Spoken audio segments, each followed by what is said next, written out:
Hello to everyone who's watching. Welcome to the D Show. Enjoy this treat. Heaved leg side, 6 more. Huge hit, that's gone way back. Another one dropped in the crowd. Oh, what this £1,000. Grant Elliott, he's picked this up again. Slower ball, slog sweep, and he's got all of that. That is a huge hit. The second tier. Oh, has he got it? No. Another one down to the. He plays and misses. Elliott runs the bye. Beautifully done. The main man is on strike. Elliott hits. Has he hit a gap? No, he hasn't hit a gap. Wonderfully cut off again. South Africa inside the circle are making it so hard. Oh, he's hit a gap. He's hit a four.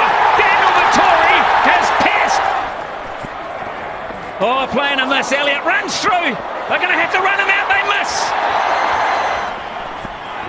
Elliott hits it up into the grandstand. And New Zealand are in the World Cup final.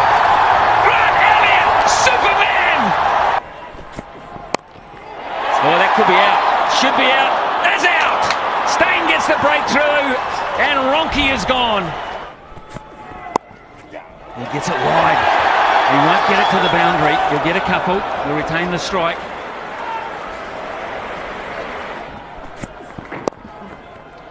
Might get two. They might get two. I think they will get two.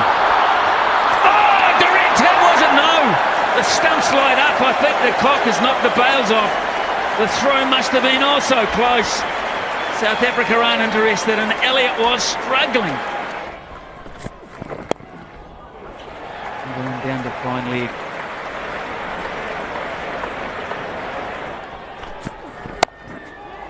He gets it wide. Oh, it's brilliant fielded. South Africa's ground fielding on a slippery surface has been fantastic. And they've done it, and Vettori could be out. Oh. There it goes, and he gets it dust ball. Brilliant save again. Oh, Elliott's gone high. High, it's going to hit ground. It's going to hit ground. It is. Oh, there was a fielder coming in and one running back. Amla running in. Elliott did look leg side, but I think he was anticipating a short ball from Morkel.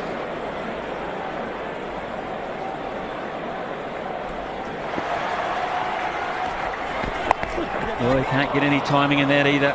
This is brilliant stuff from Morne Morkel. There's Vettori.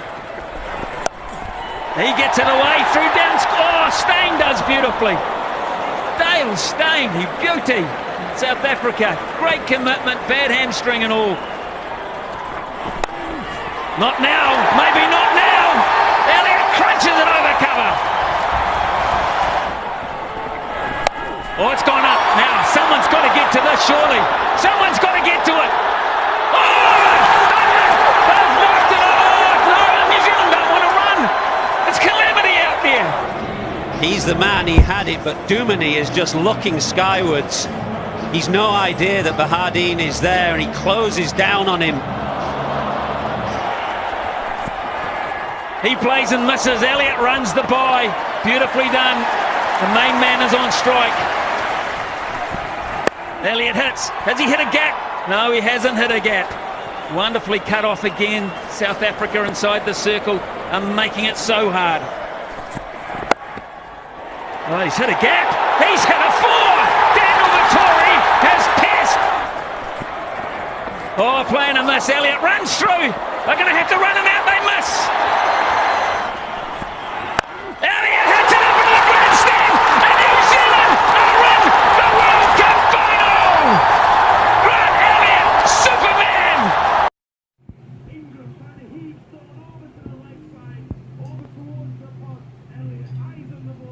We are streaming live. This is the D Show. Welcome, everybody. And yes, these were some of the epic moments from Grant Elliott. I'm Dr. D, and it is my pleasure to welcome you all to this live streaming. So many celebratory moments, and I'm going to be getting the man himself to the show right away without any further ado. But do allow me to give you a disclaimer that these opinions are completely personal, and we did share video credits courtesy to all the people who contributed to these epic moments, and we could relive them. So let me bring in none other than the very, very legendary ace cricketer himself, and of course, a global entrepreneur, a commentator, very versatile, none other than Grant Elliott. Hi, Grant. Hey, Dr. D, how's it going? Good, good. How are you doing? How's quarantine treating you? Yeah, as good as it could, I guess. Only 5 days to go, so 9 days down, 5 to go. So I'm pretty happy that I'll be out of here soon, actually. I'm also very happy for you, and I hope the days just breeze by. Yeah, no, they will. I mean, if we keep talking and doing these sessions, I'm sure they'll go very quickly. So I know you didn't expect that I'm going to put together these beautiful moments from your past, memory lane. How did you feel watching them all over again? Yeah, I think it's quite strange finishing cricket because sometimes you don't sit down and reflect on your whole career. So it is nice to see it, but I think there's a time where, I mean, I maybe finished 4 years ago now. Maybe there's a time where I'll sit down and I'll really reflect on it all. It's kind of like something that has been in the past and something that has given me a lot. Playing sport has given me a lot in terms of life going forward, and I'm grateful for that. But I think it's more like eyes on the future, and what's been is great, but I don't dwell in the past at all. Wow. There's this very beautiful saying that if you want to walk fast, walk alone. And if you want to walk far, walk together. So tell me that these moments where in 2015, we all remember that beautiful moment with Dale Stein and single-handedly you pushed your team to the finals. At that point in time, many people also speak about that. Is it an individual sport or is it a team sport? How do you retain your individuality while driving the team together? Yeah, well, I think that's a really good question because I think in cricket, everyone says, "Oh, it's a team sport played by individuals," but it's correct in a way. But there's team characteristics, and then there's also individual roles. So everyone's given an individual role in the team. For example, an opening batsman, he's going to be facing a new ball all the time, and an opening bowler, they know that they're going to have the new ball, and they have to prepare for that. But there's rules and lines in the sand around team behaviors and things like selfishness. We required that everyone in our team was selfless. We helped each other, we encouraged each other, we gave each other honest feedback. And I think the ability to build those team characteristics within an individual sport, if you want to call it that, I think is very important. And probably the most important characteristic of a cricket player is when they get to a personal milestone, like 100 or a 50. Now, do they go and chase that personal milestone, or do they try and get as many runs as they possibly can so that the team can get a good total or the team can get over the line and win? And I think that when that decision comes where you go team or myself, you always have to put the team before your own accolades. So I think that is an important characteristic when you're picking players in your team, is that that they're the people that will always put team before themselves. Wow, that is beautiful. I'm going to frame this here because it's going to act as an inspiration and motivation to all our viewers who are watching us across social media platforms. So, Grant, since we're talking about team, many questions after our last webisode have come in, and one of the Indian military officer, Colonel Kapoor, has asked that he commands many troops from across walks of life, and similar to the Indian cricket team, many coaches come from different foreign countries. So is there a barrier there because of the different cultures? Because at the end of the day, how do you imbibe those qualities in the team while being from a very different culture? What's your take on that? Well, I think if you look at the coaches that have been in the past with the Indian team, so we look at the likes of Greg Chappell, who wasn't that successful. He sort of came and went pretty quickly. I think that there was maybe a bit of a cultural difference there. But then there was John Wright, who was very successful, and then Gary Kirsten. So it can be done, but I think it takes time. It does take time. If you haven't been in that country, and even in New Zealand, I've seen a lot of Australian coaches come over here and South African coaches that have struggled with the culture. The culture's different. And I think players and people and that the certain cultures will respond in different ways to the way that you will address the team. If it's in New Zealand, for example, if you're quite aggressive in the way that and autocratic in the way that you address the team, you won't get a very good response. So you have to slowly get the trust. And I think for me, teams, it all comes down to trust. I think you can break that cultural barrier quite easily if you can gain trust with the players. And trust can be earned over a long time. It can take a long time to get the change room on your side and take just a moment to lose it. Wow, that is well said. So I'm going to get in some live questions now, Grant, because while we're talking about trust, I want all our viewers to also trust us. Last time we had a little bit of a technical glitch, so today I'm going to make sure that we grab all the questions that are coming in. A lot of youngsters who are asking, and here it is. From Ahan, he wants to ask you, do you believe the current ODI rules are absolutely ruining the format and making it very batsman-centric? I don't think so much the rules. I think it's probably the ball that's being used. The ball that's being used doesn't really swing. The pitches are pretty true. Yeah, I think if we can find a ball that maybe does swing for longer, or you think about bringing back reverse swing, then I think that would make it a bit tougher for the batters. We also saw mystery spin. That's a thing of the past now because of the 15-degree rule. So, yeah, it is batter-centric, but I think that's what everyone enjoys at the moment. But maybe that gives Test cricket a little bit more of an edge because we've seen that, the bowlers do get a lot more in their favour. So maybe that provides more viewership for and future for Test cricket. Wow. Talking about balls, you've had a lot of success, and this is one of our very dear network group members, Ankit Singh from Sydney, Australia, is asking you this, that you've had a lot of success with white ball cricket, but what about red ball cricket? I mean, do you miss it? Did you ever miss it? I always struggled with red ball cricket. I think I was an overthinker. One of my goals was to score 10 Test hundreds, and I averaged 10. So I didn't quite achieve that. I was far away from achieving it. But when I look back at my career, and I think I was good enough to play Test cricket. And I think, I should have succeeded more than I had. But one was overthinking. And the other thing was that if I knew what the end result was or what I needed to do, it was very easy for me to execute it. I knew the steps that I needed to get there. However, Test cricket was a little bit confusing for me because you're in day one and you're batting in the middle and you're kind of like, what do I have to do? How fast do I have to go? So I think it was always this battle of just trying to battle with the game. Whereas one day cricket, I was like, oh, okay, we need 250 to win. I know exactly what I need to do out there today. So I think it just made it easier for me to process one day cricket and T20 cricket. Test cricket was always a bit of a riddle for me. Thank you for being so candid. We love the authenticity that you bring to the conversation. Avi Seth wants to ask you, as a South African national, how did it feel beating them to reach the first ever WC final for NZ? I've been meaning to ask you that. Yeah, it was amazing. New Zealand's my home. New Zealand's my country now.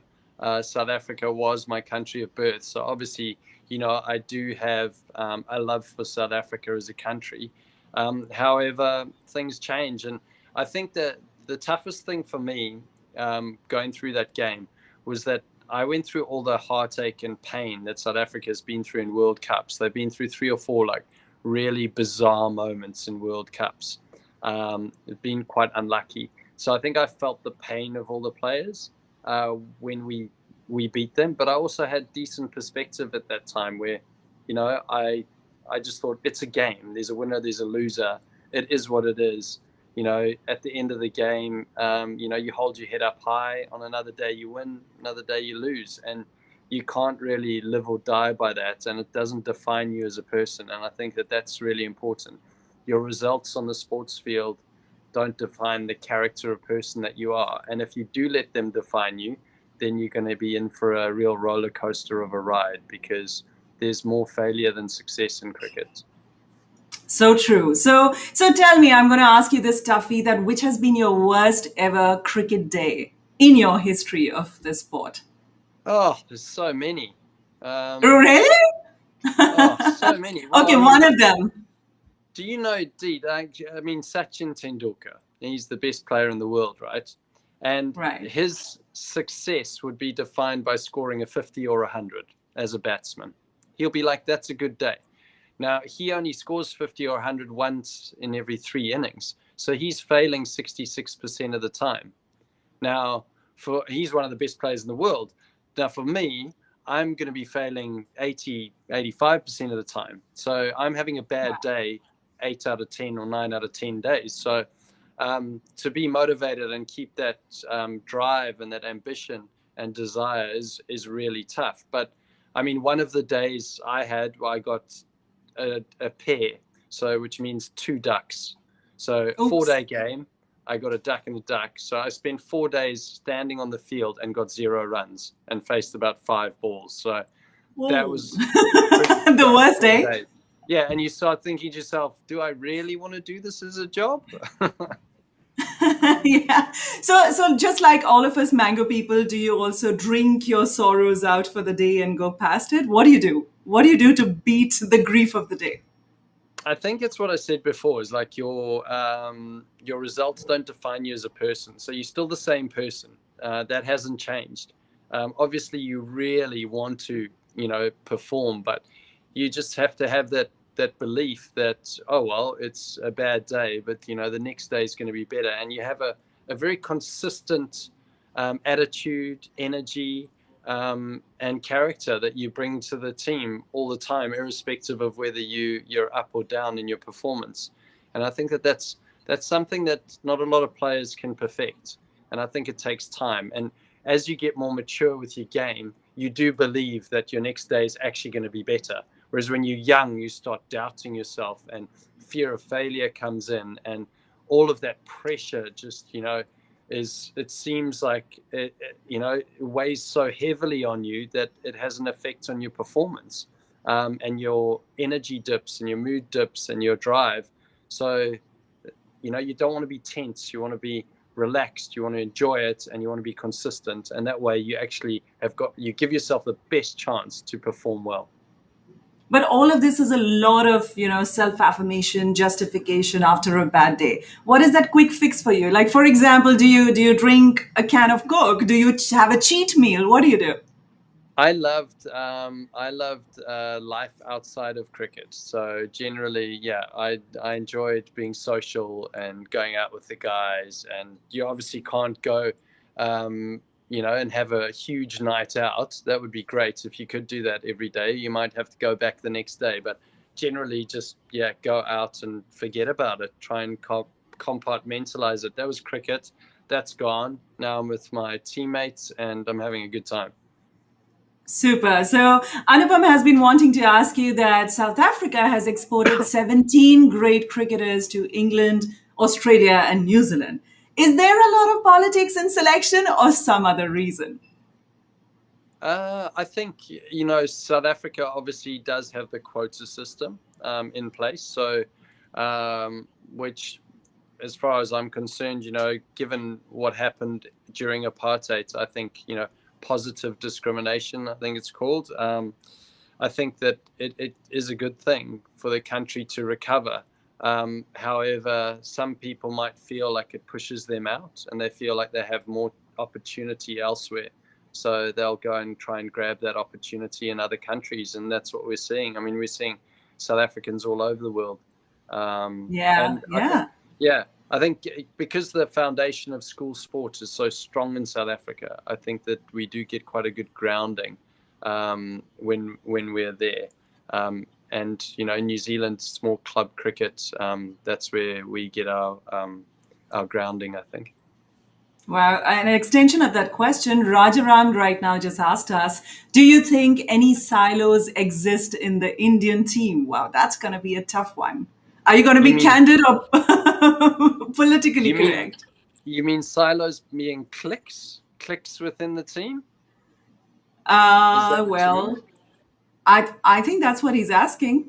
Yeah. I don't know. I don't know the team that well, but I think in general, what I've seen with international cricket is that you will have a captain and a coach, and they normally align to a certain state, and they know certain players, and sometimes a certain player might get more preference over another because, as I said, it comes down to trust. Maybe they trust that that person will back the captain 100%, and they believe in the character of that person. So I think it's natural for it to develop. I think it's really bad if it develops and those silos are not performing yet they still get picked. And I think in India, like I'm always fascinated how we beat India. I don't think we should ever beat India because you've got so many people there and you've got so much talent. If you can just harness that talent and find it, unearth it. And reduce the Yeah. God complex and the celebrity Yeah. complex. Probably we're going to bag all the titles, isn't it? Yeah, you should. In fact, Sachiv from Twitter is saying different rules from there for them. It's not that, Sachiv. I think that's what Grant is trying to say. So, Grant, let me come to the coach question here and dwell on a little more on the captain. You've seen three captains, McCallum, even Williamson, right? And who amongst your opinion was the finest? I mean, who was a pleasure to serve with? So I started with Vittori and then went to Taylor for a little while, then McCullum and then Williamson. I think they were all very different. And I think Vittori was excellent in his analytical side of the game and his strategy. He would probably be a little bit more conservative, well, most people would, to Brendan. I think Brendan was, yeah, he was extremely aggressive, and I like that because I was a white ball cricketer. I sort of strive to be as aggressive as possible, and I think Kane kind of makes up the two of them. I didn't spend a lot of time under Ross. He was it was sort of short lived for him, unfortunately. But I think those guys they differed because they had a lot of experience as well. So Vittori was, 20 years in the game, McCullum 20 years in the game. Williamson's only been in the game for 10 years, yet he's been a young captain. So it'll be awesome to see how he grows as a leader if he decides to do it for 20 years. I think that he'll be a pretty amazing leader by then. Wow. So, well, somebody's saying that you are so humble, and that is a compliment. Thank you so much. On behalf of Grant, I'm going to lap it up. So, Grant, I have an interesting rapid fire round coming your way, but we still have a lot of questions coming in here on the side on my WhatsApp as well as on the live streaming. So let me just ask you that you've been called many nicknames through your entire cricketing career. And I'm going to make our conversation a little less cricket heavy so that everybody enjoys it a lot. So amongst those nicknames, which has been your favorite? I think the one that I'm probably known by in New Zealand has sort of stuck with me is the hairy javelin. So why is that? That came about... I'm really skinny and hairy, and I got out of the swimming pool and someone said, wow, you look like a hairy javelin. And then that just sort of, it didn't stick. But then in the 2015 World Cup, someone went into a radio station and they were commentating the game with the alternative commentary. And they said, oh, are there any nicknames out there? And then Nathan McCullum said, oh, yeah. That's the hairy javelin. And then all of a sudden that was my name, the hairy javelin. And they made t-shirts of it saying the hairy javelin and showed me flying through the air. So now sometimes when I get stopped in the streets, they'll say, oh, hi Jav, how are you? So that's probably the one. Oh, wow. That's one secret I think none of the viewers knew about, but that's something that we know more about you. What about Shunt and Magic? Those are just silly ones that I got along the way. Shunt is like Grant, Shunt. Yeah. So just rhymed it.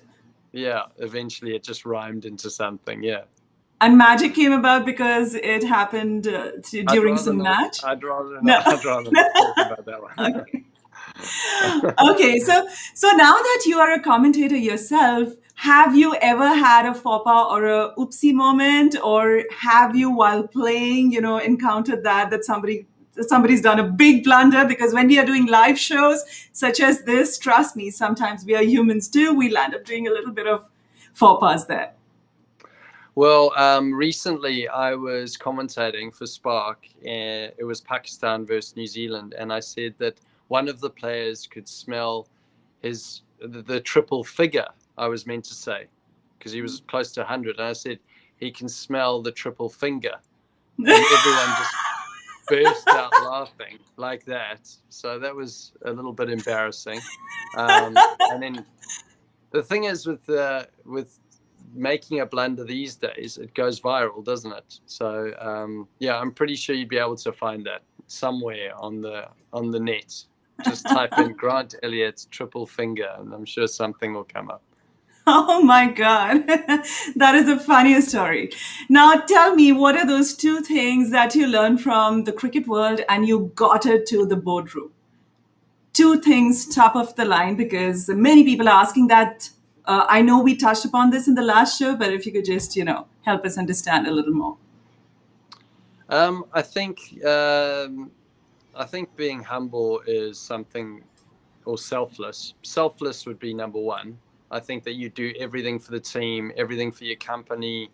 As soon as you sign, yourself over in a contract to someone, you're signing away your individual interests. And obviously, everyone has a goal, and everyone goes to work or has a job for a reason. It might be to provide security for your family. It might be you want to be famous, whatever it is.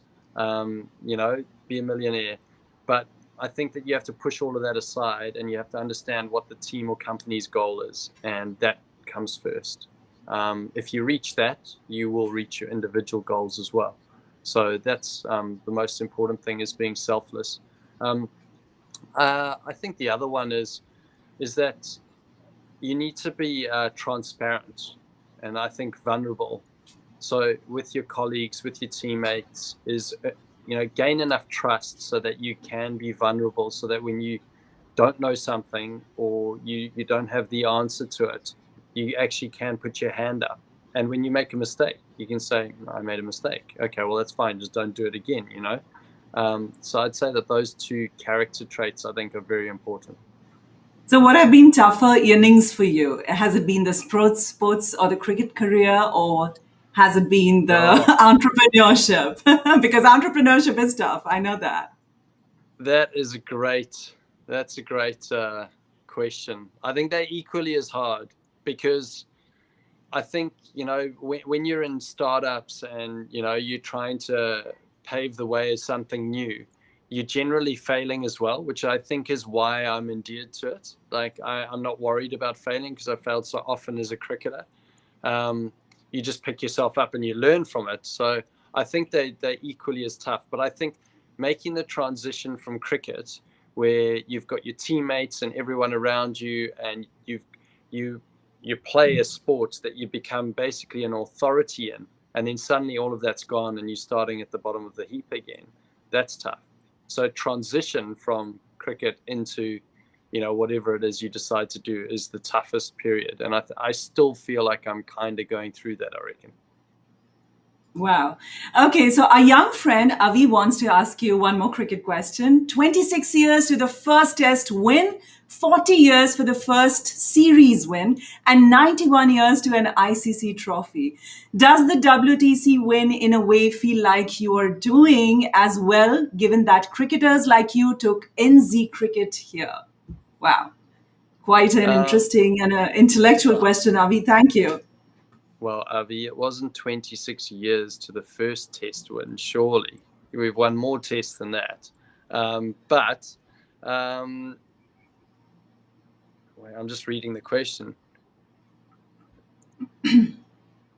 I think it's on the borderline of the same question that I asked you about individuality and due to the other cricketers. I think that New Zealand cricket is probably at its best now, but I think that what we've done well in New Zealand is we've actually harnessed the best sort of 30 players that we've got. Our 6-team first-class competition is amazing. The facilities are undoubtedly some of the best in the world, and also the fact that we've only got 6 teams. We're quite lucky.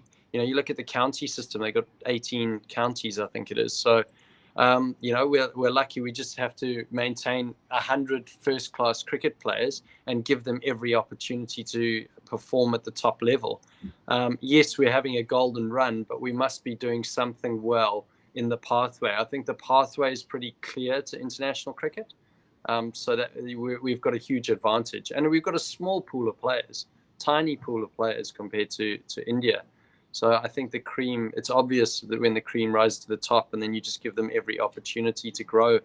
But I think when you get into the New Zealand team, the Black Caps team, that's when you really grow because the environment is exceptional. Very fertile learning environment.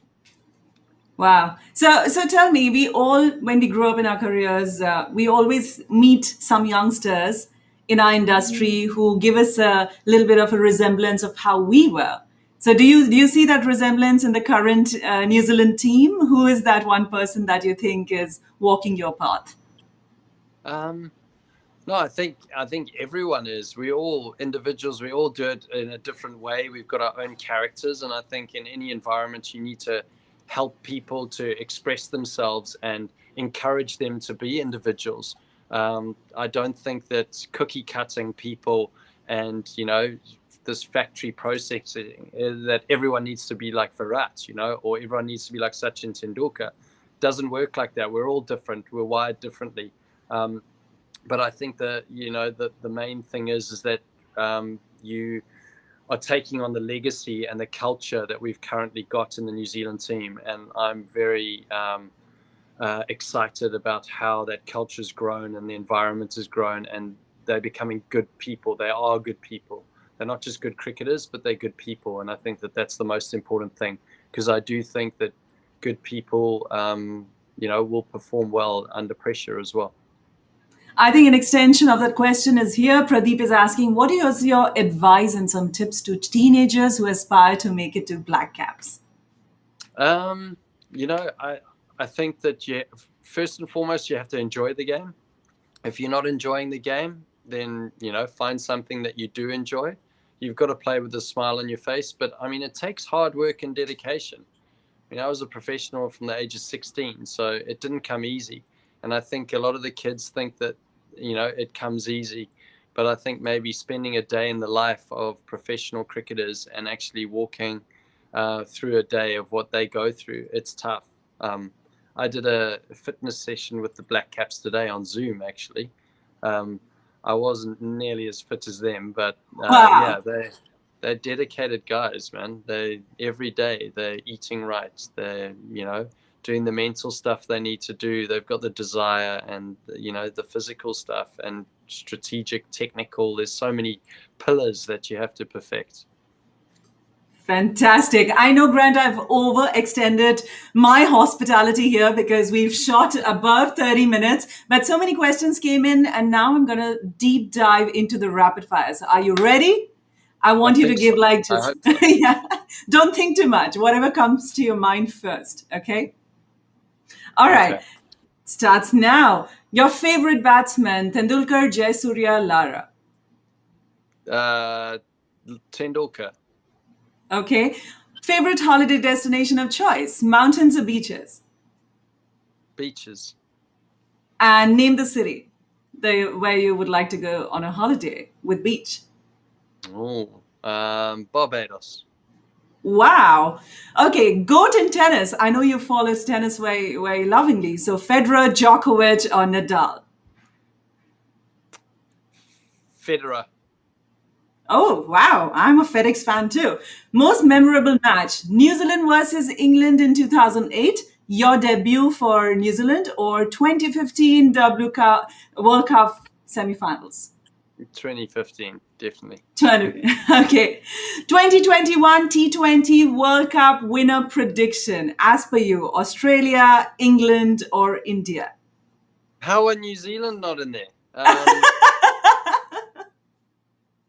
Did you say India, England, or Yes. Aussie? India. Yeah. Subcontinent conditions, I think. Yeah. Oh, thank you. Don't celebrate too early. Don't celebrate too early. Well, it's coming from Grant Elliott. I'm going to celebrate today. It's a weekend. Okay, your beverage of choice. I see you're sipping on water nonstop, but do you like tea, coffee, beer, or wine? Wine. Nice. Red or white? At the moment, white, but that changes. Depends on the seasons. Perfect. Favorite cricket format, T20, one day, or test? As a player or commentator? Yeah, I was about to say, tell me in all three capacities, as an audience, as a viewer, as a commentator, and as a player. Good. As a viewer, T20.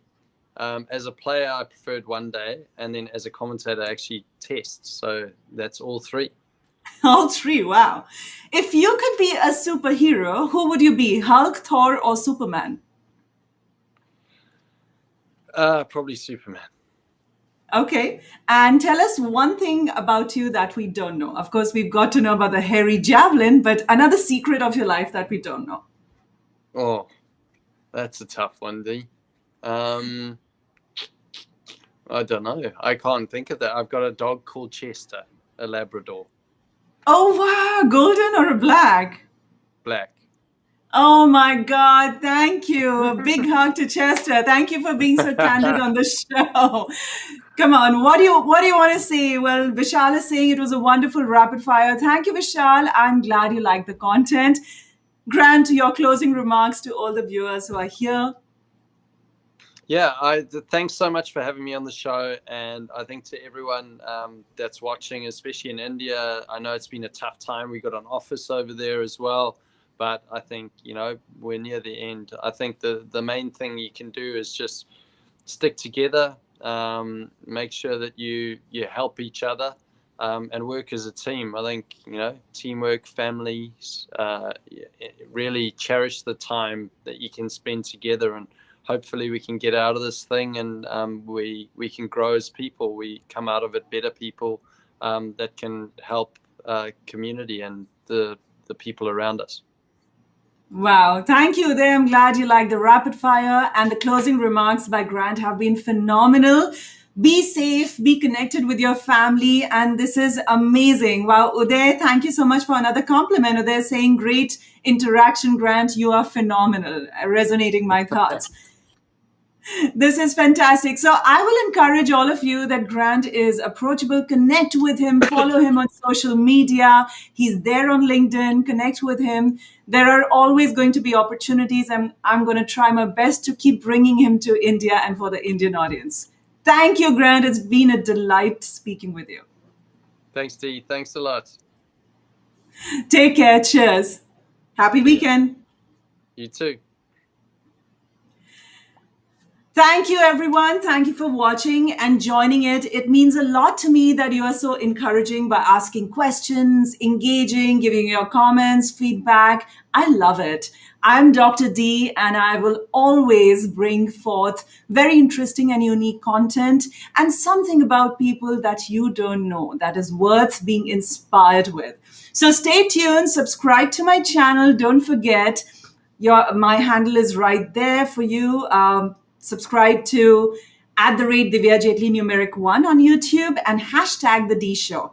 Keep sending in the areas and industries that you want to have the difficult conversations with, and I will bring those guests for you. So take care. Have an excellent weekend. Stay safe, and a lot of love to your family. Bye.